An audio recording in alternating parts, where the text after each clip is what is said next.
Sobrang ganda nga talaga ng dagat, kaya pala tinawag ang beach na ito na Little Boracay dahil halos katulad nga ito ng sikat na Boracay sa Aklan.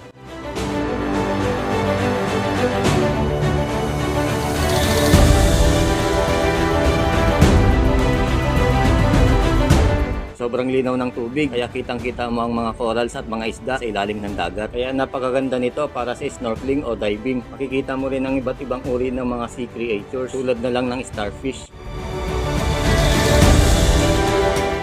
Sa mababaw na bahagi, payapa at kalmado ang mga alon. Perpekto ito para sa paglangoy. Kapag low tide naman, lumalabas ang mga sandbar na napapalibutan ng mababaw na tubig at parang naglalakad ka sa gitna ng dagat. Hindi ito masyadong siksikan kumpara sa ibang sikat na beach. Kaya naman payapa at tahimik ang paligid. Masarap mag-relax, kinig sa tunog ng alon at tamasahin ang preskong hangin. Ang dagat ng Little Boracay ay natural na ganda na hindi mo na kailangan maglakbay ng malayo o gumastos ng malaki para maranasan. Kaya ngayon,